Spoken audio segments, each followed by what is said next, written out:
We get tested every day by external forces.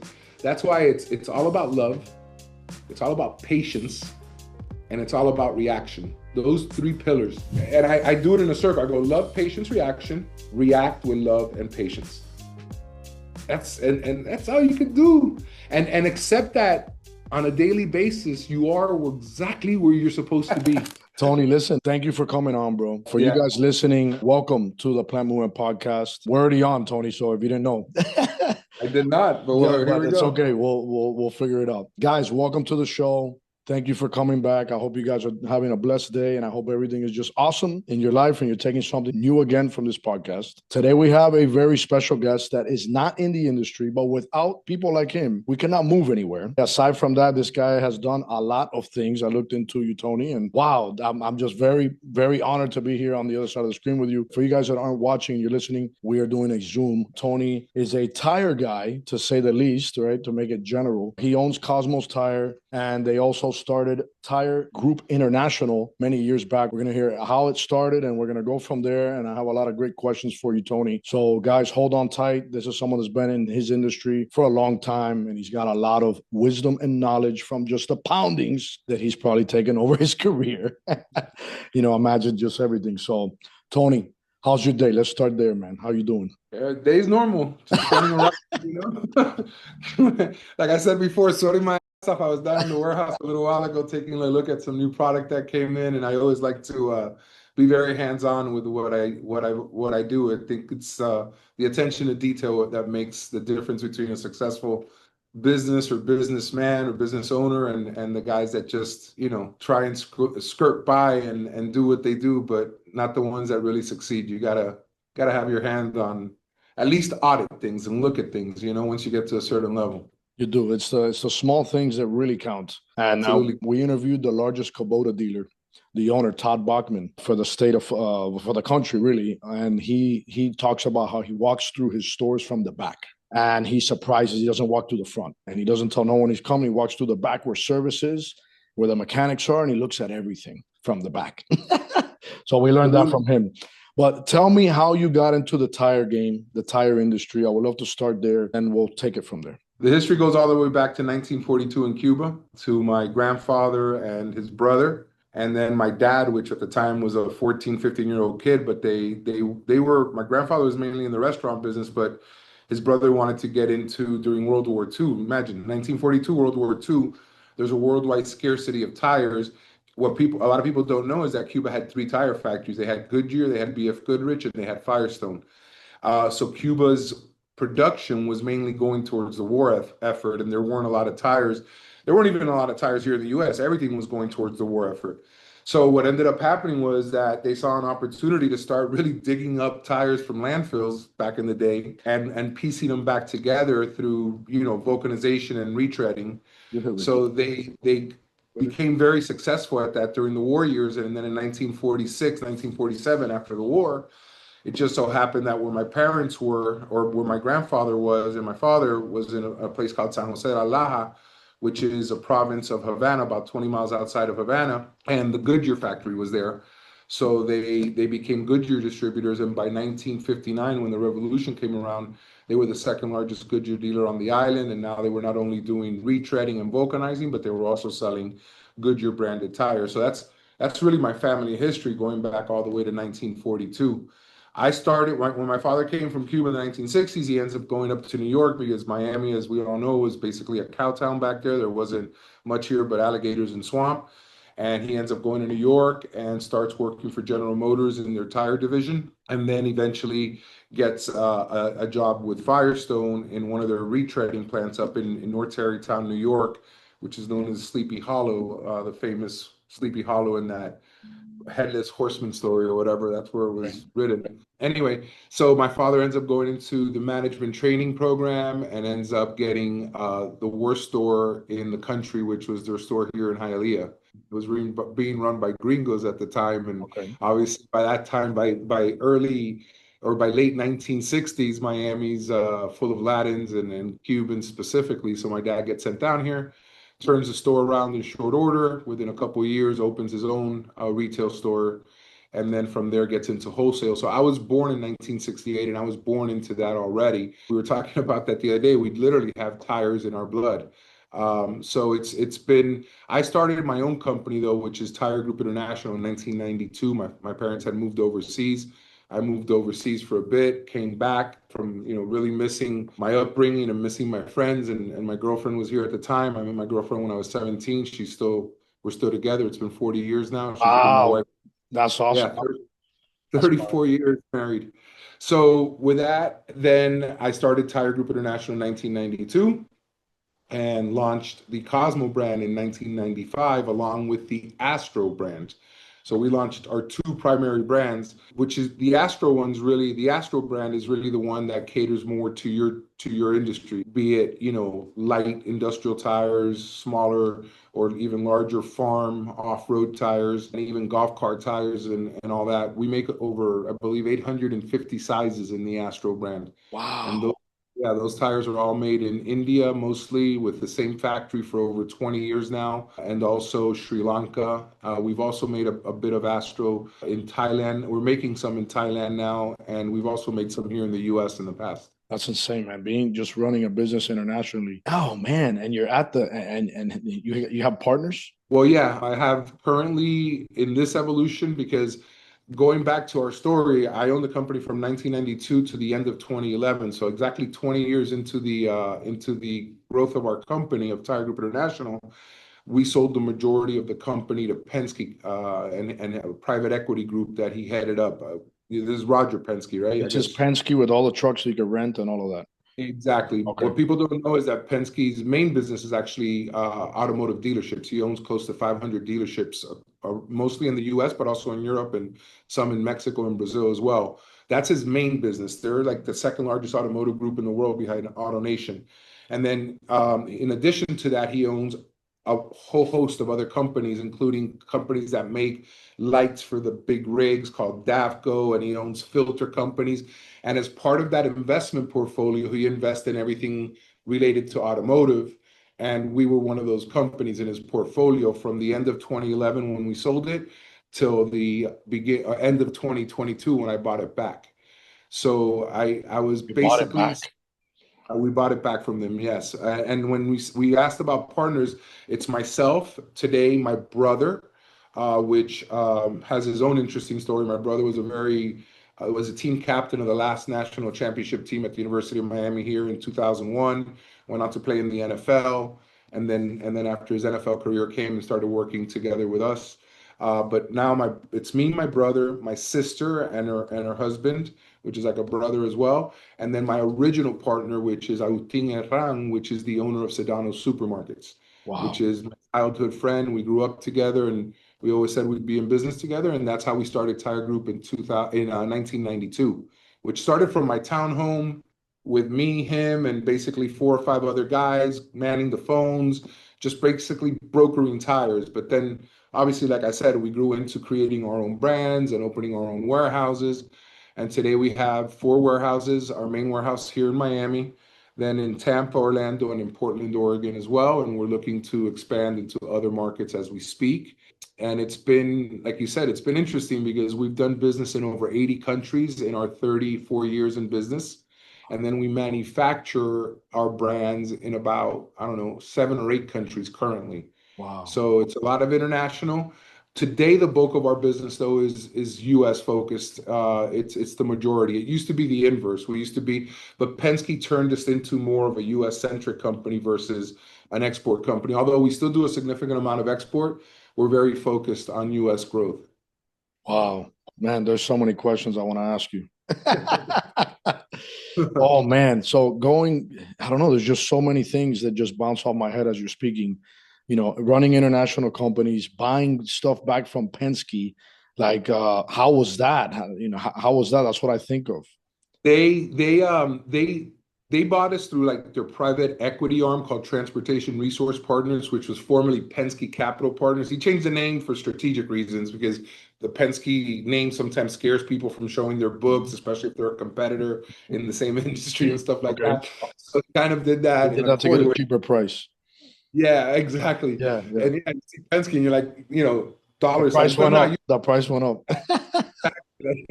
But you find out relatively quickly. He's not also, totally hiding it, but it's just Yeah. a marketing thing. But anyway, they like I said, they always look for deals and opportunities in the marketplace. They came to us originally. We weren't looking to sell in 2011, but like the Godfather, they made us an offer we couldn't refuse. It was a very good offer. 11 years later, oh, by the way, the whole objective of their fund is to buy companies, grow them for 3, 4, 5 years, and then sell them again. Okay. Now, during the tenure of when they owned us, many things shifted and changed with regards to our core business, which was export. There were tariffs put in place in various countries. So the Chinese tires at the time that we were shipping, which was the bulk of what we bought overseas, was made in China, which today made in China for us is less than 5% because we've diversified, learning from that concentration that we used to have. So the company went through its ups and downs during their ownership. It came to a point where we were the last company left in their second fund. Imagine they're on fund number 5 or 6. I'm actually still partners with them on these investments because Okay. we do have a great relationship, and Roger's just a great guy. The type of guy, he's 86, 87, but you text him now and within 5 minutes you've got a reply. That type of guy. The joke on him internally was always he has so much momentum that the day that he actually died, it would be 2 weeks before he falls over because he's still going. This guy works literally 20 hours a day. I've never seen Wow. anything like it. I mean, God bless him. He's really a special man and Mhm. a very fair man, but very stern and knows business like wow, A amazing. businessman. Learned, yeah, totally through and through. So when it came time to divest themselves of our investment, they took us out to market. They did get an offer from a company that wanted both my brother and myself to stay. I wasn't as involved. I was still the chairman of the board and the CEO of the company, but really for the last 7 years of their ownership, I stayed really involved for like the first 3 years. But for the last 7 or 8 years, I kind of went into other things. That's when I got into the music business and I got into the film business. I also got into the clothing business and I've always been in real estate and construction, but I got more involved in that. So my attention was, and my brother then did become the president. He was the one running the day to day. So by the time they took us out to market, the company that actually won the bid to acquire us was this company out of New York. And when they had their exclusivity period, they tried to change the deal and take the price from what they had offered and pick apart the company for some, like when you go buy a house and you have that deposit and you say, oh, well, there's an issue with the roof. I want 100 grand off, or I want Mhm. this. They Okay. started doing that. Oh, wow. And me and my brother talked rather, and we said, these are not the type of partners that we want to have because we were going to stay with a percentage of the company in this transaction. And we went back to Penske and we said, look, if you saw to these guys that have just changed the deal on us and this is the start of our relationship with them, we're not interested in staying with the company. And if me and my brother don't stay, really, it's tough to sell the company. We're the lifeblood of the company. We're the heart and soul of the company. And I was going to come back in on a full-time basis. I had pretty much run my course with the film and the music business, although I'm still dabbling in it a little bit. I was really into it and did a lot of cool things and learned a lot, right? So at that point in time, we go to Penske, hey, look, that offer that they gave you where they dropped it at this level, if you accept that offer from them, then we're willing to buy it at this price. And they said, sure. I mean, otherwise we wouldn't have stayed and the company would have been worth even a lot less. Wow. And So you have that's the how, funds?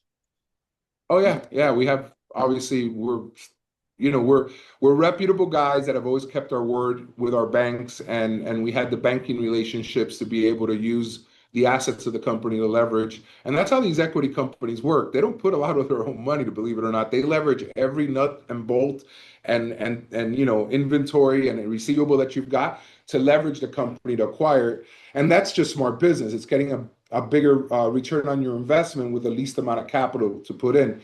And so, yeah, we were able to, with our bank at the time, do a deal that was totally, it was great for us. It really is. It has been.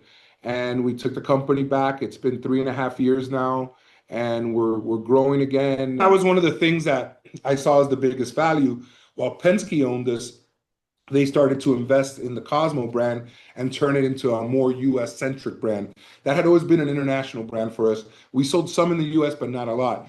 But since the time that we reacquired the company from Penske, we've taken the Cosmo brand from about 80 sizes. We'll finish the year with over 400 sizes. Wow. And by the end of next year, we'll have closer to 500 sizes, which will really cover about 95% of the marketplace. The problem in today's marketplace with tires, especially passenger light truck, is that there's such a size proliferation. It used to be back in the 80s that 30 sizes covered 80% of the marketplace. Mhm. Today, it's more like 250 sizes to cover 80% of the marketplace. Because Wow. every car comes with a different size. Back then, every big car, like every Cadillac, Lincoln, Mercury, that came with one size. Now all those cars have 20 different sizes. Each model has a different size. It's nuts. It's a And the lot. main manufacturers, the ones that supply original equipment, do that so that they have kind of a monopoly on a size in the marketplace for at least a year, year and a half, 2 years after those cars come out, until the lower end manufacturers, the more value driven manufacturers, like us, because we consider ourselves a value brand with Cosmo and even with Astro as well. We are manufacturing in some of the same factories that manufacture Goodyear, Michelin, Bridgestone, but we don't charge those prices. We're at 50% of their cost. And that just shows you how much margin these bigger brands make. But then again, they have a much bigger infrastructure. They spend a lot more on marketing. They do spend a ton on research and development as well. We do as well, but on a more limited basis. So that's the Within main factor when you're looking at quality. Like let's say the rubber's the same and whatever twine or metal that's in it's the same. You would say quality factor is pretty much up there with those higher end brands, but it just Yeah, I comes mean, to who they are and the it, name. it's really about name. It's like putting on putting on a pair of, I don't know, Gucci versus a pair of Old Navy. It's you Mhm. look at them so you go, this is about the same, man. Of course, there's some subtle differences, and yeah, but there's not a difference of paying 150, 200% more. The Mhm. quality difference might be 10%, yet you're paying 200% more. So much so that if you look at the warranties that we give on our Cosmo on passenger and light truck, we are totally competitive with, and in some cases, we even give a higher mileage warranty than a Goodyear or Michelin does. On top of that, we include road hazard for free. If anything happens to the tire in the first 25%, you get it replaced, no questions asked. So we're giving as good of a guarantee. That's how sure we are of our construction and our materials. And then our designs, we have, for example, on Cosmo alone, we have currently 7 patents. And that's where I come in. I design. And I just through my experience and my family's experience, I've been around this my whole life. And then dealing, we have our own engineers and we have our own people in the factory that we co-design with, or that I give them an idea and then we work on the details. But I personally have about 7 patents currently on designs, including a thing we call geometric isolation, which is a way of designing the tire through geometry that I came up with, where it creates a lower sound signature in the first and second harmonics, which is what the human ear hears. So we're actually 20% below on our light truck tires, on our Grip It XT, which I'm sure some of your people in your industry use all-terrain tires because their vehicles are going on and off-road and stuff like that on job sites. And then on our mud tire, we have about a 20 to 25% sound signature that's quieter than the major brands. And I'm talking about the major. I'm not going to name them by name because that's bad form. But trust me, we are about 20 to 25% higher. We're known as one of the quietest tires in the marketplace, on top of the fact that we have the best grip and we have the best endurance. Our tires are being used in competition. That's part of what we do on the marketing side, which I also head up. Like we're right now doing a 2-year run with a vehicle that we put together out in the Canary Islands in Spain, but we're running through about 7 or 8 different legs, all the way to make it to the Dakar 2028 off-road event. I don't know if you know anything about Dakar, but it's the toughest off-road race in the world. Okay. And the events that we've already done, our tires have performed fabulously. I mean, in Latin America, we just did Caminos del Inca in Peru, which is the equivalent of Dakar of Latin America. It's like a 10-day race through the desert and mountains. We came in like 30th out of 200 and some odd vehicles. I mean, never a tire failure in the whole 10 days with the same set of tires. So we Same set really of put our tires to the test. Mhm. No, and also you guys are more cost effective. And I feel like, well, let me ask you, do you feel that gives you guys an edge and an advantage, like the way the economy is today, and on consumer-based level of tires? That's a great point. That's a great point because that's exactly what's happening. There's been, in the last 4 or 5 years, there's been a flight to value. And consumers are accepting and understanding that they don't need to pay $300 for I don't know, a 265 7017 that goes on a pickup when they could pay 100 from us and get the same mileage warranty and get better, or if not the same, but in some cases even better performance. Mhm. So I think the consumers are coming to that realization that they don't have to pay the names. They don't have to pay for the Goodyear, the Michelin, the Or they might Bridgestone. not have it. You think of the reality, right? 95% of business owners, they're pinching every penny. Yeah. That's the reality. So when it's time to, you have 5 vehicles that you gotta, 4 of them need tires, and it's time to redo it. It's either, hey, we spend 4 grand or we gotta spend 10 grand. And Yeah. that's what it comes down to too. And that's what you guys can help people, like what I just That's said right where now. You guys do that locally, right? You guys ship that's where we come locally. in. It's very important because at the value level, there's really two ways or two types of tires in that world. And we split up the tire industry into 4 tiers. The tier ones are the big names, right? Pirelli, Goodyear, Bridgestone, the names Michelin. Mhm. Tier twos could be like the Kumhos, the Hankooks, which have been around for a long time, build great products. And by the way, we distribute those as well. We distribute over 20 brands. We Okay. distribute Mickey Thompson. We're actually one of Mickey Thompson's biggest customers in the world because we have them exclusive for about 18 countries around the world, including countries in the Middle East. We have Kumho, we have Hankook, we have Falcon, we have Dunlop. We have all the brands. But what I was going to get at, our tire, the Cosmo in particular, is at the tier three level we consider, and then the tier four are all those brands that you do not see any marketing on that are really just priced. We distribute some of them too because you got to have that. That's la goma de batalla, the Yeah, battle tire. like the eBay tire is what I would call it. The tires on eBay. Yeah, we have a brand called Landvigator, for example. No marketing, it's just the price. It's a good tire, but it's not a Cosmo. It doesn't have the investment in marketing. It doesn't have the investment in R&D that we put into it. It doesn't have the guarantees that we put behind it. So there's a price differential of maybe 5 to 10% between a Cosmo and the low end. But the value of the Cosmo, because of everything that it brings with it, is what makes it, what it is. And again, we invest heavily, man. We really do. We do over 100 activations a year around the country for Cosmo. We really do the grassroots type marketing where we're connecting directly to the consumer. We even have our coolcatshop.com where we sell all of our gear, everything from overalls to t-shirts to hats to camping gear, everything branded Cosmo because we don't consider ourselves a tire brand. We consider ourselves a lifestyle brand. And what we do is we provide the ability for you to do things that other products may not because of the fact that we are so good in terms of our engineering and endurance and everything else we provide. So that's how we try and go to market with Cosmo. So be careful when you're looking at a value brand that you're getting the value, that you're not just buying a price and going with the cheapest, because you will definitely not get the mileage. You will not get the warranty. If you have an issue, in a lot of cases, you're kind of screwed. With us, we have what we call our no hassle warranty. You have an issue with a Cosmo. We have so few issues that we actually handle this in-house. And who handles it? The president of the company. My brother handles every warranty that comes into this company. Wow. There's so few. Last year we had 130 tires on over 1 point almost 2 million units sold. So Wow. think about the percentages of that. And what we do is simply send you a brand new tire, no questions asked, because we have so few claims. Most other tire manufacturers make you jump through hoops, pictures, cut the serial numbers, get an explanation from a shop as to what went wrong, and then maybe you'll get a tire in a couple weeks. We ship you the tire the next day, no questions asked. And on top of that, you get one of our swag bags, which is worth about $100 with shirts and hats and stickers. And again, we do things really different here, man.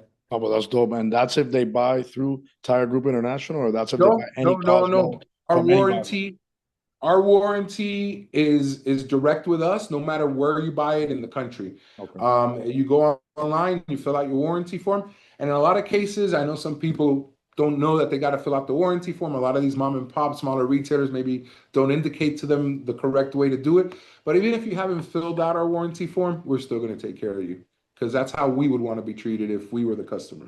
Okay. And that's our philosophy. One of the questions I have written down here, and I have a few, was what made you go from a distributor, right? Which that's a lot in itself. You're basically a huge, massive broker of every brand that you can get your hands on. Yeah. Which is a lot of work in itself, just creating that, right? What made you want to start your own brand of tire?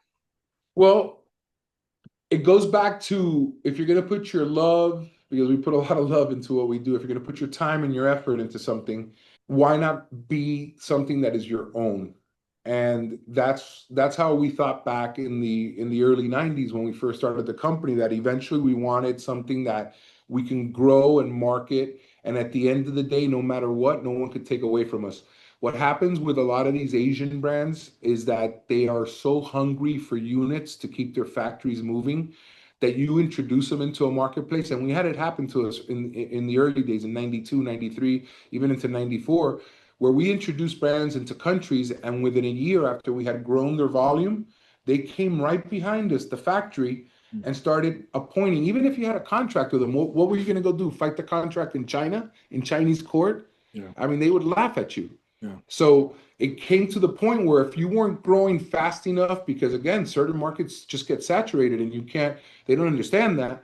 And they were coming behind us and basically backdooring us and going into the market after we created the runway for them. Mhm. Did the hardest part of it, introducing the product and getting people to trust us because of who we are, to try Ching Chang Boom brand or whatever it was at the time. Mhm. And then at the same time, for me to put my effort and time into marketing certain names, they didn't work. That's why we picked names like Cosmo and Astro, which you could say in English, you could say in Español, Cosmo, Astro. Mhm. They translate. They work in both South Central America and the Caribbean, and they work here in the US, and they work in Africa. We've sold a ton of Cosmo and Astro brand in the continent of Africa and the Middle East as well. So that was the philosophy and why we went into manufacturing ourselves. Okay, yes, have some. No, because I related to our industry. Like I'm a plant grower, but I also broker a lot of product. We move a lot of stuff. We have logistics. We do a lot of similar, but very different, but similar. And international, same thing. But you guys are on a whole nother level than let's say where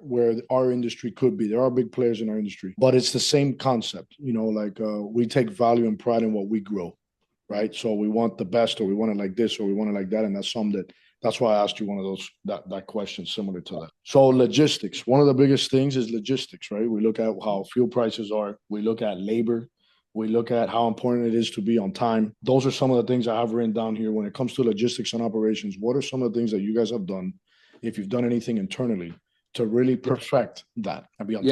Yeah, we've done a few things.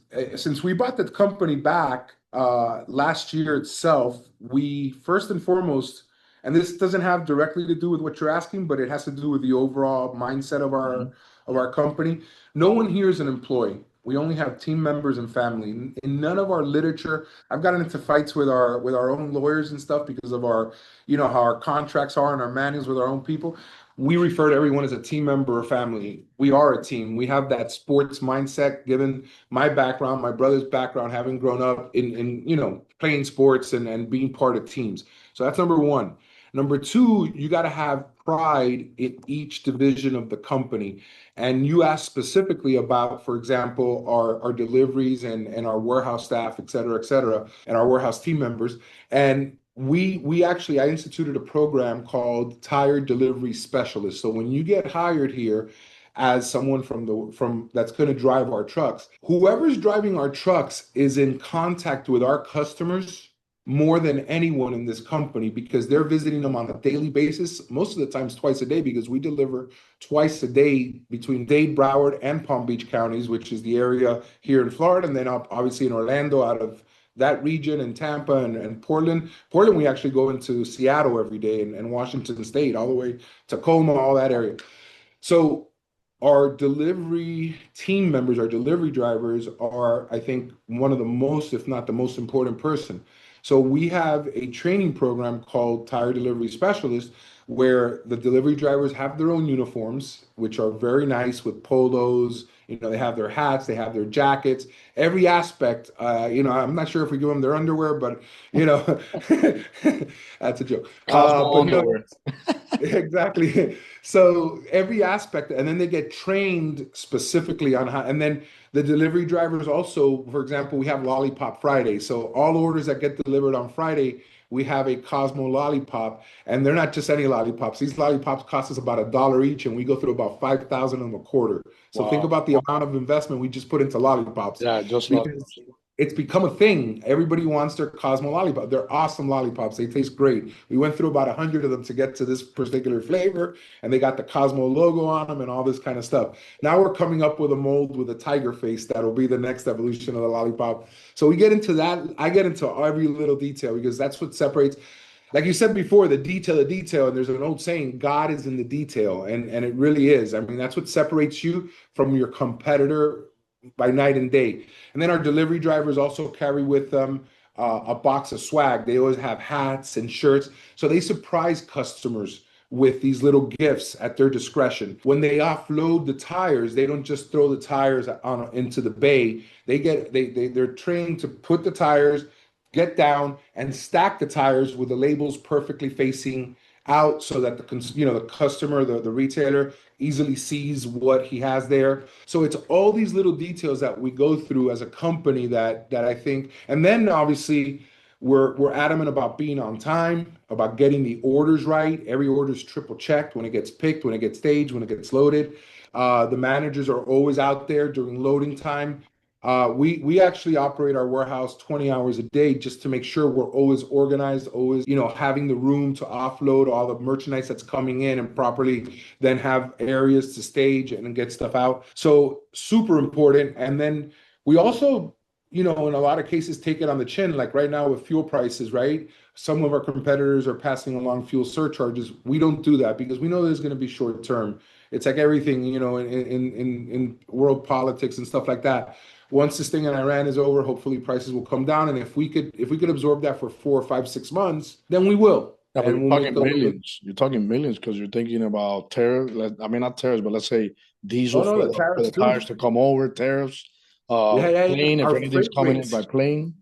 Our freight rates, ocean freight rates have gone from an average of $3,500 a container before the conflict to as high as $8,000 a container right now to the East Coast. And Mhm. we're not passing that along. We're Wow. So, eating it right now. So and we'll gradually have to start climbing, right? It's but no, but luckily we're not one of these companies that has to sell X amount this week to cover payroll. yeah. We're blessed in the sense that we're a well-capitalized company and we're in it for the long term. We're in it for the long haul. We don't take advantage of a short-term situation. We really don't. Our competitors, in most cases, unfortunately, are in a situation that they have to do that. They have to react. We're a lot more considerate of that as a company, and I think that's why we have such long-term loyalty from our customer base. Okay, that's good. No, but I love that you're answering these questions transparently because that's one of the things in our industry as well. It's a more of a suppressed industry. It's the pricing has only climbed, let's say, 40 to 60% over the past 25 years, when cost of Mhm. goods have gone up over 100 and something percent. So if you sold $1,000 back in 1985, you were making bread. You sell $1,000 today, man, you're making $80. You ain't making what you used to, and there's just a lot of competition. So you saying that, I get what you mean. You guys have deeper pockets. You can extend it, play a little hardball a little bit further out than everyone else, and hopefully sell more volume during that time. But you That's guys are also positioned well that you're a tire distributor, and a you're also product of first in the demand. middle of, you're not the cheap guy, you're not the expensive guy, you're right in the middle. And I feel like, man, Yeah. if you can be somewhere in the middle and come through with all the things that you guys offer, you're super positioned, because that's very hard to do. What you guys have done, I feel, is very hard to do in just reality of just everything. Well, like I said before, we also have the very low end because you got to have that No, but to as compete. TGI, at TGI, yes, I'm talking more about CGI's Cosmo. overall values that we bring is huge because we can service you from the guy that doesn't give about price, or only cares about price rather, and doesn't care about quality, to the guy in the middle, which luckily that's part of what we do as what we sell is we try and educate it. Go, look, spend 5% more, but look at all these other bells and whistles you're going to be able to sell to the consumer, where you can make, instead of 5% more, you can make 10% more on the consumer, because these are valuable bells and whistles. Yeah. So, and then yeah, we have everything from tier 4 to tier 1 and everything in between. So yeah, it's part of our magic. Part of it. One thing that comes to mind as you were talking about, just you have stores in different locations. You guys ship Warehouses. We don't deal. my bad. Yeah, we don't deal with the public. Okay, you don't deal with the public. You only deal with distributors. Okay, No, no, so we are the wholesale distributor slash manufacturer, right? So we only sell to other distributors and or to the retailer, okay, and they represent us in the marketplace. a personal person cannot go buy any tires from TGI. No, it is not. No, we are strictly wholesale. Yeah, you're strictly wholesale. Okay, so what comes to mind is you started here in the MIA back in the 90s, and then you had to go opening other stores. Then you moved to a whole nother side of the United States and shipping internationally, whatever. What comes to mind to me is trust. How big is it? Because one of the things in this industry, which you look at it, and I want to say around 60% of the business owners in our industry are owner operators, okay, which I came to learn that is very limiting. What are some things you can talk about, trust and the growth that you have, just like how did you overcome that, especially marketing, especially coming through with, does this design work? Should that all-terrain look like that? Is this grip really good? Can we make it better? Like, you had to trust so many people to create what you've been able to put your hands on. And I just want to ask you about that. Well, I think the way I heard your question is two parts. Number one, how have we grown with our partners, right? How have we trusted our distributors and retailers to grow alongside of us? Part of that, and the most important part of that, is knowing our industry and knowing who we're dealing with around the country. We're very, again, we've been around for a very long time, and even my father's contacts prior to that.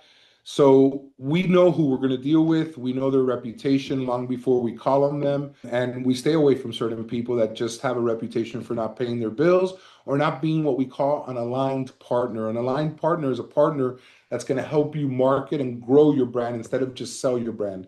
We're not interested in partners that just want to sell tires. We're interested in partners that want to market tires and grow their own profitability because they're bringing value to their end consumer, right? So that's first and foremost on the design side, and what to trust and how to go about it. Well, every design that we've come out in the last basically 5 or 6 years has been a proprietary design.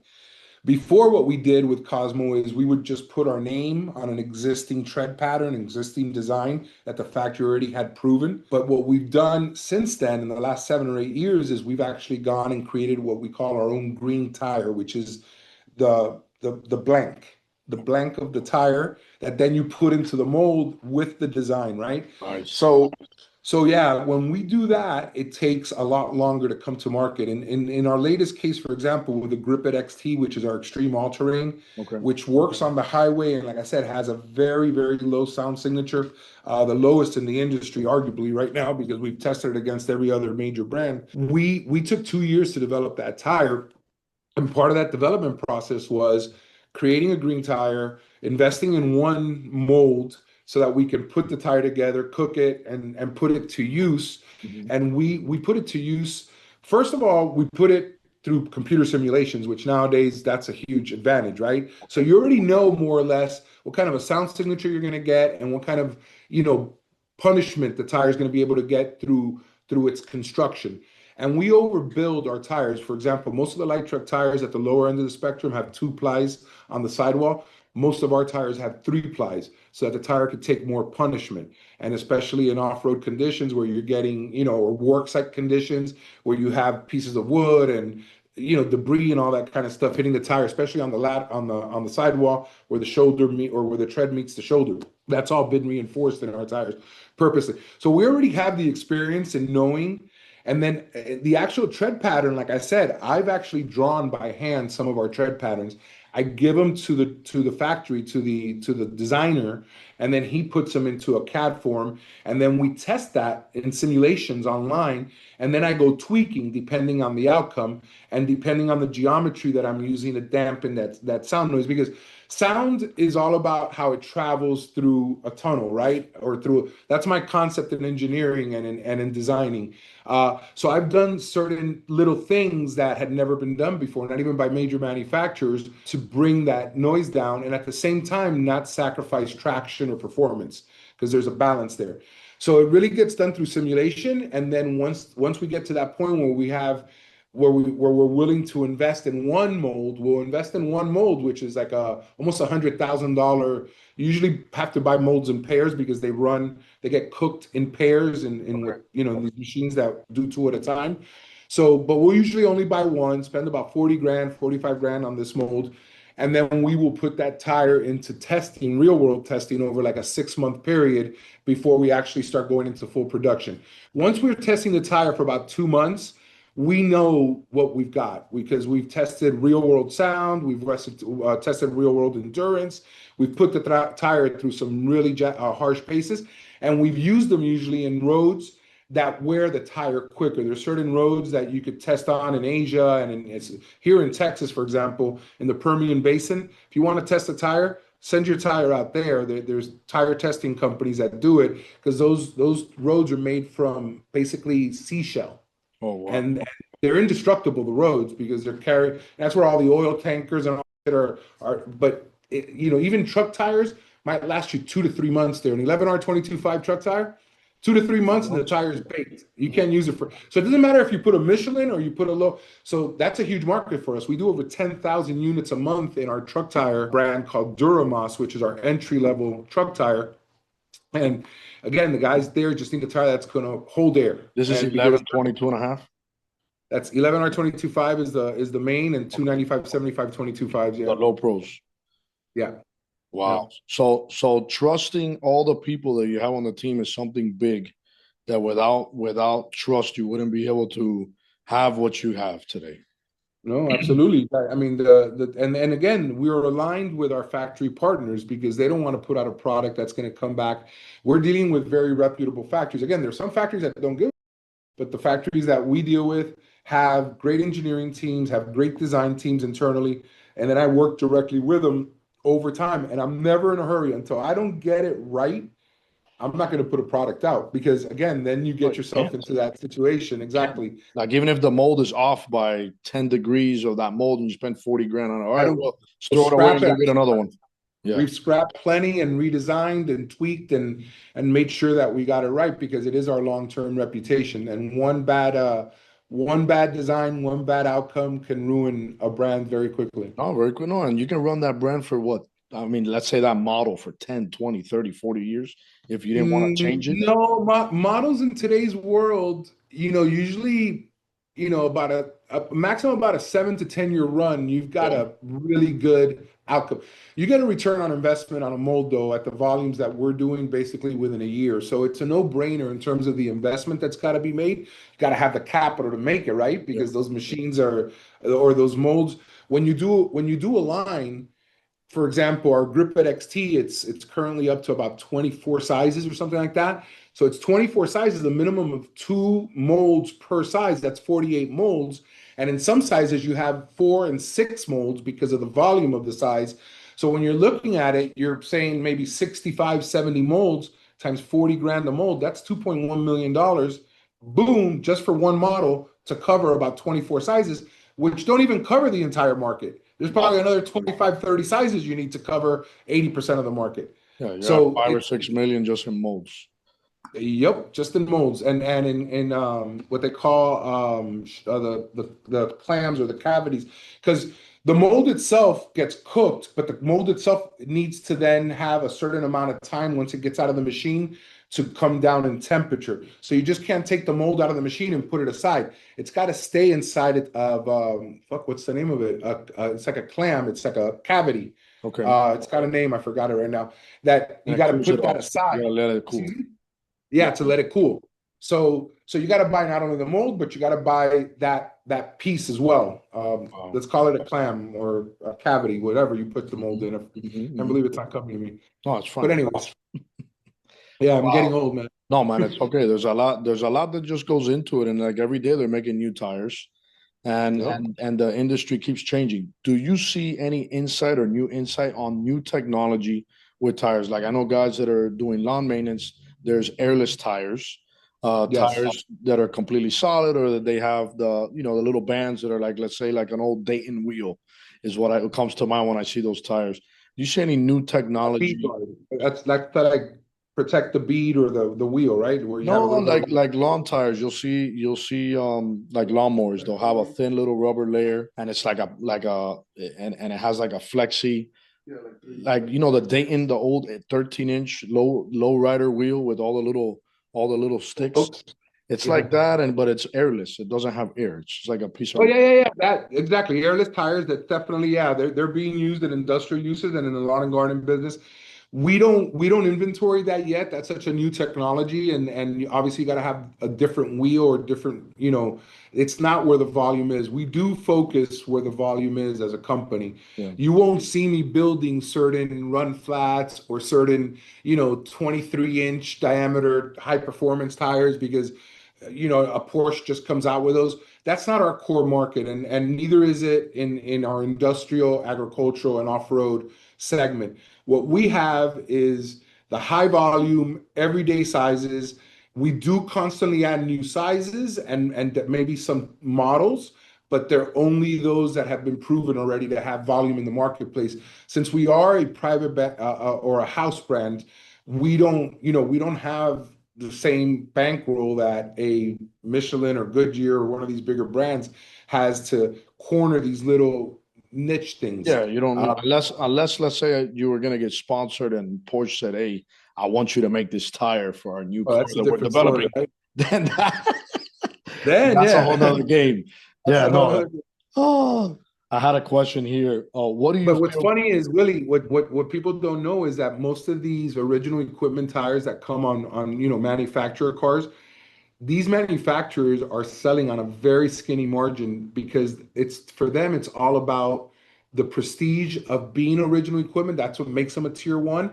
And then getting that first replacement and maybe the second replacement cycle because the consumer likes that particular brand and it came as OE with a tire Yeah. or with a car. And the consumer comes into the store and goes, oh, I want the same thing because they're not thinking outside the box and looking for a better value. So that's part of the reason why these brands sacrifice their margin to be that OE tire so that they could get the first and second replacement cycle. Yeah, it falls into marketing. It's part of the like, Yeah. all right, we'll eat this because it's part of marketing, and we'll put it I'm in gonna, that I'm gonna budget. get the consumer when they go to replace it the first and second time. Yeah, yeah, That's why they charge, $300 for a tire that I know doesn't cost them anything more than 60 or 70 bucks to make in certain sizes.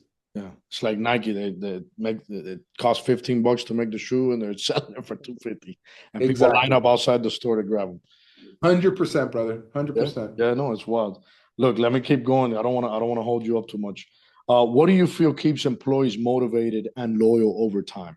Well, we don't have employees, so I wouldn't know, but Oh, our yeah, I'm team sorry. Team members. My bad. Team members. You're but our right. team members and our family here, like I said, I don't know if I ever got to the point, but we awarded 10% of the company last year. Did I ever elaborate on No, that? no. But elaborate I on it got because that's very interesting. I love that yeah, concept. we actually created what we call the TGI owners group, and everyone in the company, no matter if you just started last week or if you've been here 20 years, we created a reward system based on your tenure and your salary level that awards you a piece of that 10%. So we've got a 10% pie that we took out of, which is worth a lot of It's money that the gross owners, or net of the yearly sale, or how does that work? Where's that 10% from? the 10% is ownership. It's equity in the business. Ownership of the It's business. not, it's not profit. You're not getting 10% of the profit. What you have is 10% of the stock. So that the day that this company gets sold again or whatever happens to it in the future, because our idea as a business, like I say, everything of mine is for sale, except my dogs and my wife, everything's for sale. You come and knock on my house and you give me the right price for my house, and I think it's a good deal, and I'm out the door. Yeah. Keep the furniture. I'll find, you know. Yeah, I'll buy So new furniture. exactly. Yes. So with that said, you know, I know that as what we're creating here, and especially with our brands, Cosmo and Astro, there will be another suitor in the future that will come looking. And I've already been through that game, and I know that game well now, the private equity game. Mhm. So I wanted to be able to reward everyone here, and the beauty of our company is, and part of the reason that we bought it back, we have about 160 staff right now, or team members. Of those 160, there's got to be 50 of them that have been here for over 15 years. There's probably 30 of them that have been here for over 20. Wow. There's probably about 15 to 20 of them that have been here, I don't know, almost the full 30 From the plus years. 90s. Yeah. Yeah, yeah. I have one kid that started here when he was 18. He's got four kids. He's become a millionaire himself. He does our billing. He's not a guy making hundreds of $1,000s a year, but he was very smart with his money. He got into real estate at a very young age, and he's a millionaire now. And I love seeing that. I love seeing the Did you family that guide we've him? created. Did you Excuse mentor me? him? Did you mentor him? Yeah, he gives me credit for showing him, you know, how to do business, right? Of course we mentored. We mentor everyone.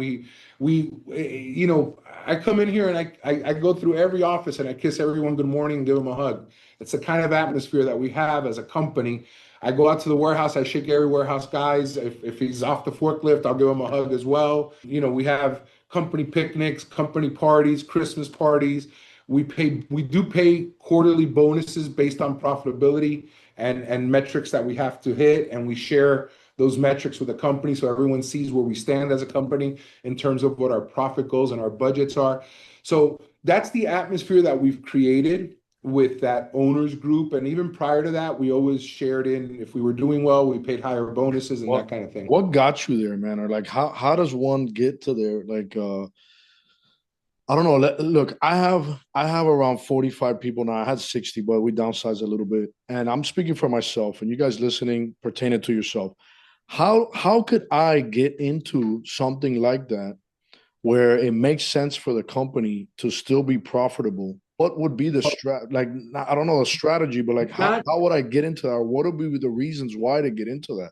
Other the than way that it's strength. structured, Mhm. Willie, the way that it's structured is you're not giving away 10% of your profit on a yearly basis, right? What you're doing is the team has 10% equity in the business so that the day that the only way they will ever see a value is the day that the business gets sold. Okay. And then at that point in time, they get 10% of that value. Okay. But you're giving And they get distributions. 10%. Excuse me? But you're giving distributions. There's no distributions. There's quarterly bonuses based on profitability, which is what we've Okay. always had. That's different. Okay. Okay. But how many companies actually give up 10% of their equity? Not very many. Mhm. And a warehouse guy, for example, that averages making about $40,000 a year based on our lowest projections of when we would want to sell as owners, Mhm. where we'd be at X multiple of X amount of dollars in EBITDA. A warehouse guy that makes $40,000 a year could stand to make between 150 to $200,000 based on his ownership percentage. That's life changing for a lot of people. That can get a lot of people out of debt. That could give someone a down payment for a house. That's if they were to if like let's say TGI was to get sold, he can get that a That's chunk when of it. that 10% exercise is correct. Does So does the warehouse does the warehouse in that as well? Real estate is involved in that too? no. In our case, when Penske acquired us, we used to own our warehouse, but Penske divested themselves of all the real estate. Okay. That's part of what these private equities do. They sell off certain assets in order to, further leverage the business. So in our case, there is no real estate, but the real estate is usually anyways held outside. If you're doing it you probably own it and then lease it to yourself Yes. and A different name or use that whatnot. kind of a Mhm. tax setup. So no, you usually don't put the real estate in it. And the other thing you do is you make sure that the growth in value of the business is from the day that you gave out that ownership. So if your business was already worth X in terms of dollars, you say to your team, hey, look, the business is X worth X.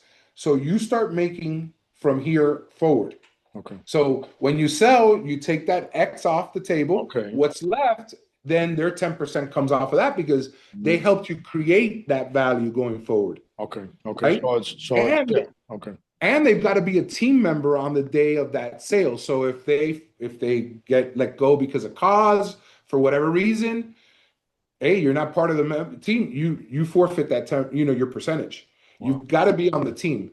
And then what we did also was we vested it over 5 years. So you come in today as a warehouse team member, as a CFO, whoever you come in as, you've got your 20 in the first year, you have 20% that vests. The second year, another 20, the third year, another 20, the fourth year, another 20. By the fifth year, you got 100% vestiture. Wow. It's not fair to somebody that's been here 20 years. It's not. Although we created the calculation based on tenure. So the longer you're here, the more value you get. And then based on your salary, obviously, if you make a higher salary, you get a higher piece, get a lower salary.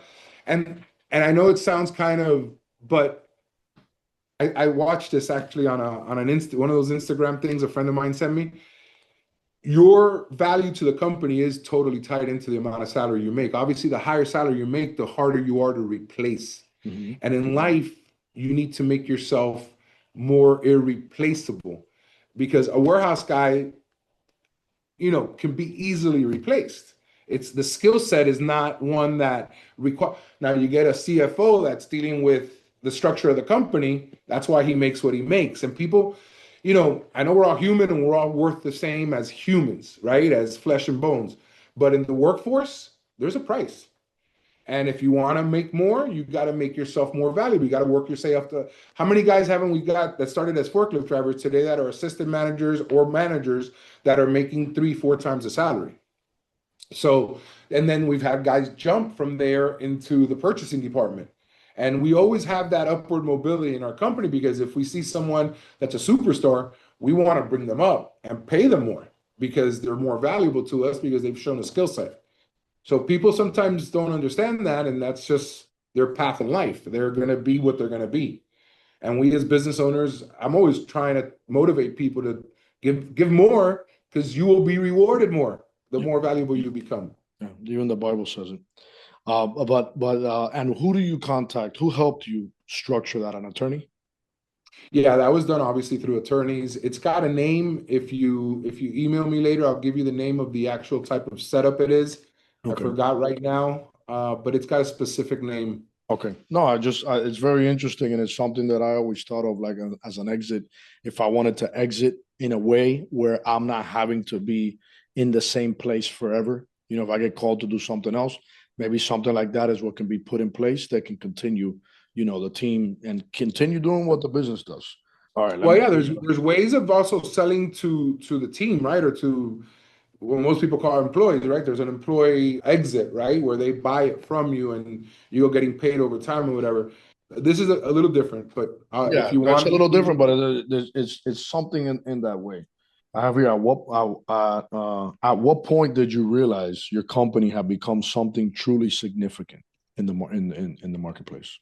I've never, I like significant.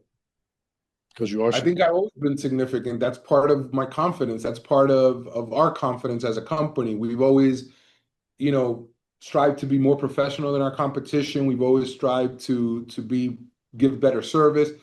So I think I've always had that attitude, and I've always pushed that attitude out towards our people of, we are the best at what we do. We have a slogan internally. We have various slogans, but one of them is the winning team. We're the winning team. We're the team that's always going to win because we're always going to outwork our competition. We're always going to deliver on our promises. We are not going to lie to get ahead, which a lot of people do. And that's one thing that I guard here, like you cannot imagine.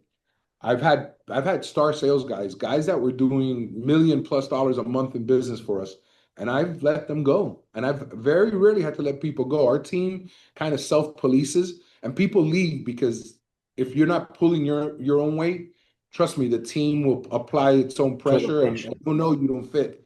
But I've had to let go of a couple of sales guys that just were adamant liars to the customers, and I'd eventually get a call from the owner of the company, which I had known, and most of these guys, like I said, I've known throughout the world, in Europe and in even in Eastern Europe, etc., and in Africa.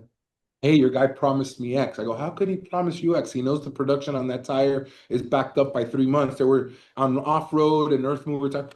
And I called the sales guys in and I go, hey, look, Stop doing this. Stop lying, man. Be honest with our customers. If you know you don't have a sale until you ship it and sell it and build it and then collect on it.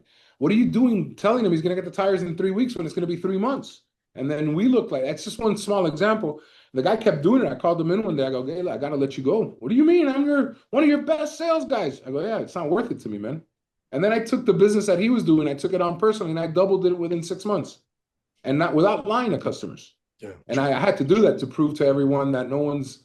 That my partner always would tell me that, and I learned that's one thing, man. You always got to be learning, man, and you learn from the janitor, you learn from a warehouse guy, you learn from your CFO. You always got to have your mind open to absorbing new philosophies, new ideas, and new ways.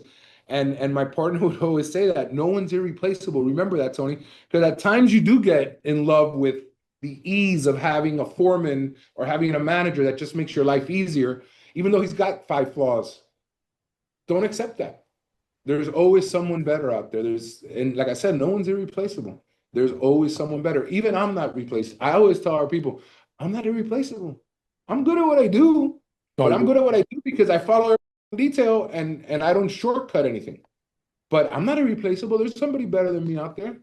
Yeah. There really is. There's somebody better than you. Yeah. But we're good at what we do. It's hard to find, but there's somebody. Oh, and even clients, like that's a big thing too. Even clients, people.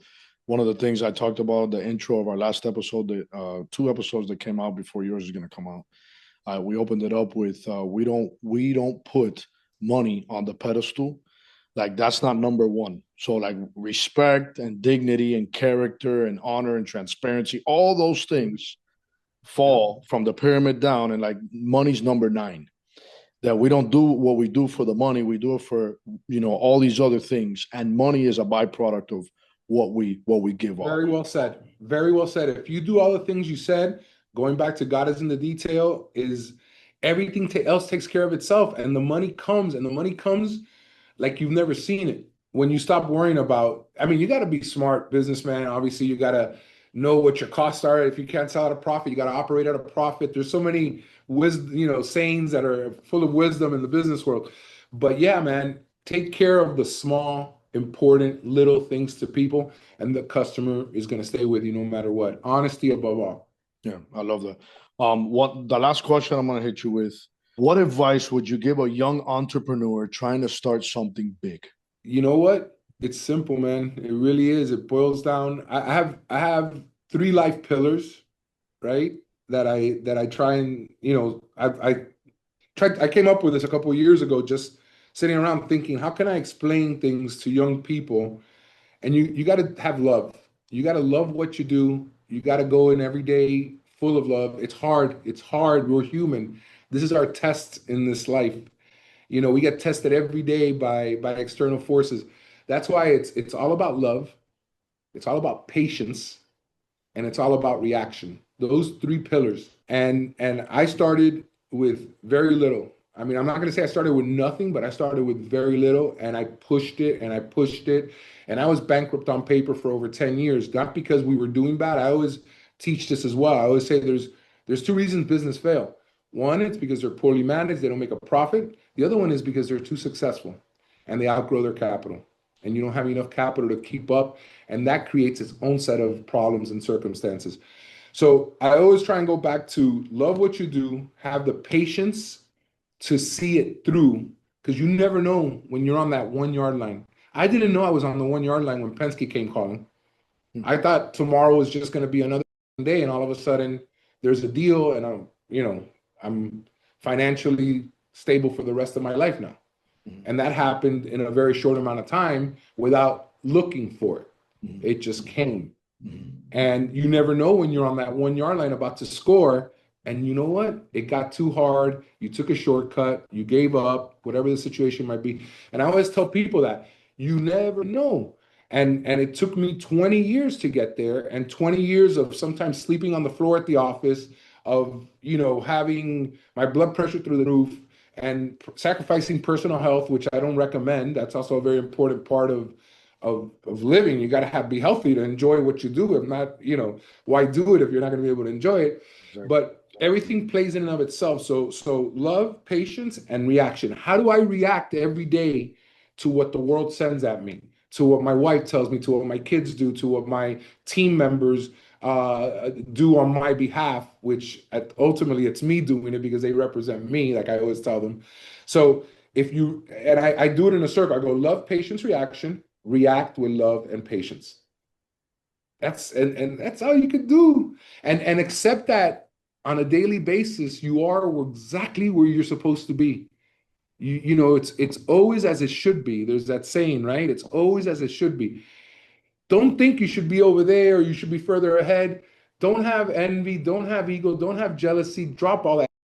Go to work, put your effort in, do it honestly, do it with love, do it with patience, react properly, and then yeah, you're gonna find angels along the way. You're gonna find people that will help you. You're gonna find a banker that's gonna help you. You're gonna find, but you're gonna have proven it. And today's younger people have been brought up in a lot softer environment than I was brought up under fire, man. And my father was brought up under more fire, and his father was brought up under more fire. There's a story of an Arabian, one of these Arabian kings or whatever, that said, you know, my grandfather was brought up on camels. My father drove a Mercedes. I drive a Ferrari. My son's gonna drive a Ferrari.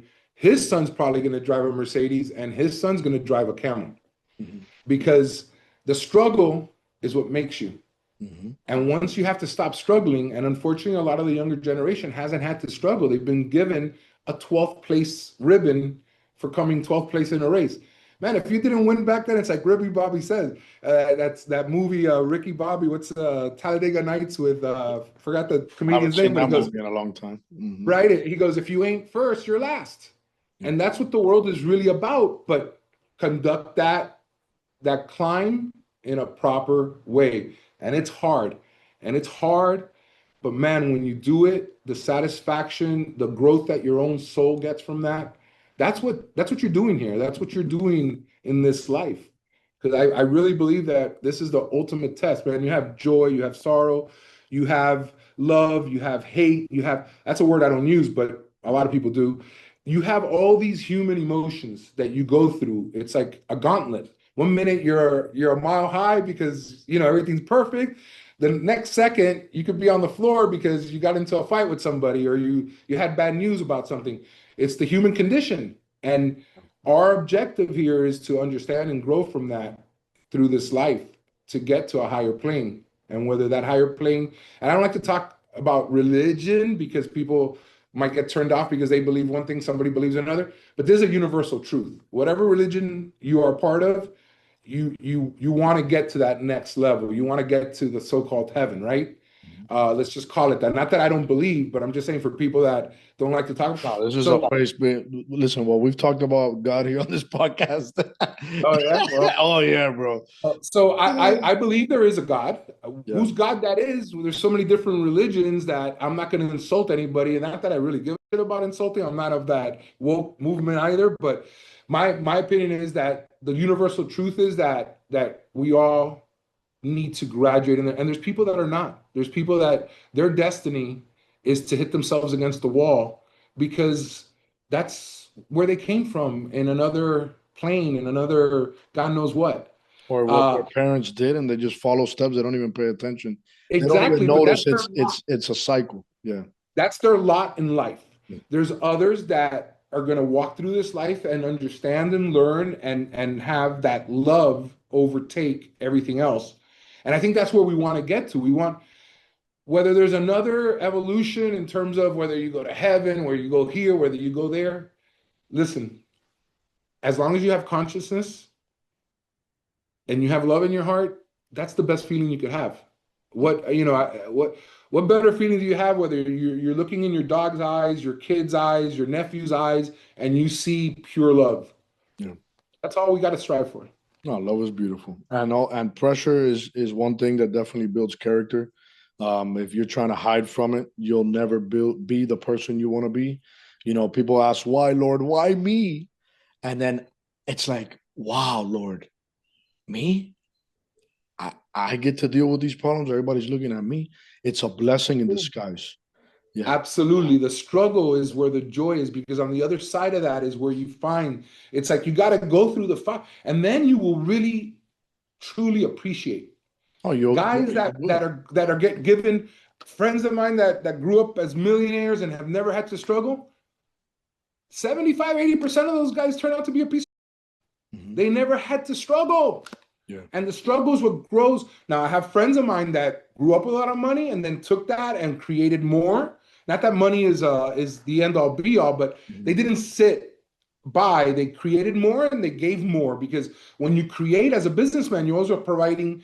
I feel a responsibility to our people. I'm providing them a livelihood, their family livelihood. When we have a company picnic and I see, 400 people, because they bring their mother, their grandmother, they bring their kids. Da, da, da, da. We have 400 people, just the one here in Miami. It's like, wow, that is amazing to me that everyone here is eating off the same plate that was created with a lot of love and a lot of passion and a lot of sleepless nights and everything else. But now it's that you've climbed that hill, you got to stay up there, or that mountain, but it's very satisfying. And that's what you take with you. That's the love.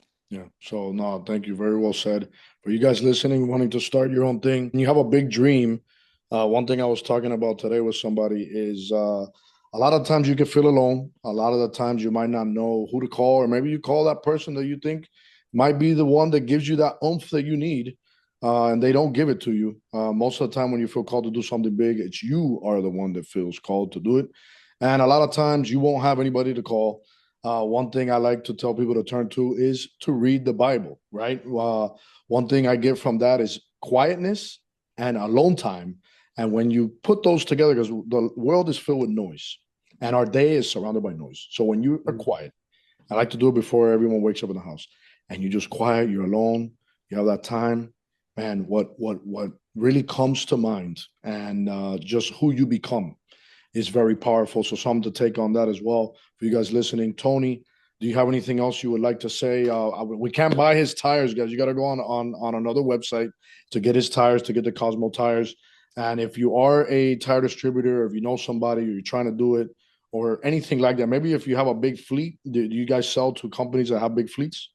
There are, yeah, we do some direct business with larger fleets that have their own service, their own yards. Okay. We do that, so you could Okay. So contact larger nurseries or larger nurseries as deliveries. well. We will that do their own in-house service. Yes, what we don't want to do is compete against our retailers and our other distributors, especially around the country. But first and foremost, thank you. Thank you for giving me the platform, the opportunity to speak with you. I think that whether you're selling plants in your nursery business, I'm selling tires, you're selling concrete blocks, the basics are the same.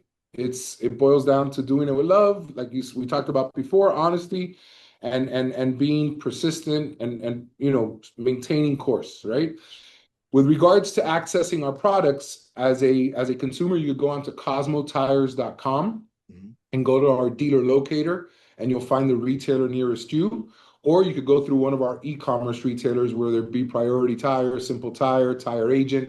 We sell through all of them, and they'll ship the tires directly to you.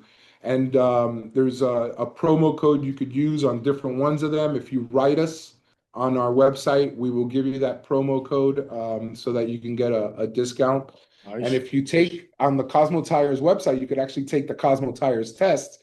That if you pass, you get a swag bag that's worth over $100 worth of our shirts and hats, and we love giving those away. We have over 100 people a month that take our test, Oh man, that's so and cool. it's about Cosmo knowledge. So that's number one, Cosmo. Number two, if you're a large fleet owner or a large nursery and want to get in touch with us directly, then you go to tiregroup.com and fill out the contact form there. And we will have one of our sales reps go out and visit you, and set you up on a direct basis. If you're doing your own in-house service, because we don't get involved with the service, then if you are with the service is a requirement, then we could also direct you to one of our official dealers. And then lastly is astrotires.com, which has its dealer locator as well. And you could see the closest agricultural, industrial, and off-road dealer there. So yeah, those are the three ways to Awesome. contact us. Thank you very much. Like I said, Willie, it's been a pleasure. I wish you luck with your business, and nada, como se dice, adelante. Adelante, pa'lante. No, Tony, thank you, man. God bless you, bro, and everything you have going on. It was a pleasure to interview you. You know, it's very cool, you know, just to be sitting here with the owner of Cosmo Tire, you know, here on our podcast, the Pamela podcast. So, dude, inspiring everybody. Keep doing it, brother. God has given you many blessings, and He's going to continue because He needs you to continue moving forward and instilling the wisdom that He's given you into those around you, bro. So, those three pillars are very powerful. All right, and continue to stick to the three pillars. I know it might be hard sometimes. No, it is. It is. I say right? that to people. People, you preach love, patience, and reaction, and look at you. You're pissed off right now. Blah, blah, blah, blah. I go, I'm human. I'm human. We are. That's the challenge. That's the But challenge. that's the very challenge Yeah. that we catch ourselves in correct course. I don't stay as pissed off as I used to, you know? And That's good. That's good. try and catch myself. But we are human, and we Yes, are going we to are. fall into our habits, right? Because it's ingrained in us, man. It's just Yes, we are. Yes, especially we as are. Latins, right, Willie? We get pretty hot. 100%. No, bro, listen, I just gotta breathe, bro. Because for me, it's bombs that drop every day, and I'm just like, all right, Lord, give me patience, Lord, give me peace. You know, where do I go? So, hey, Tony, thank you. Real quick, I want to say thank you to Alex. Alex is the one that made this happen, put it together, Yes. and the man upstairs. So I want to say thank you, Lord, and just thank you, Tony, again, bro. Thank you, Eddie. He's gonna put this together. This will be coming out in a little bit, and I'm just excited to see where it goes. All right, Tony. All right, guys. I hope I meet you one day, brother. Maybe take a tour. Absolutely, man. Un abrazo. All right, brother. Many blessings, guys. Thank you. Mindset, elevate, thrive, and demonstrate, planting a movement. Sow the seeds, educate the flourish, building up the team. Our network with purpose, industry is green. Only scratch the surface, know this call is deep. Nobody gon' outwork us. Yeah, we chasing greatness, trying to give the code. Moving up with patience, foundation stone. Doing what it takes, we're here to break the mold. This for anyone who wanna level up. Let's grow.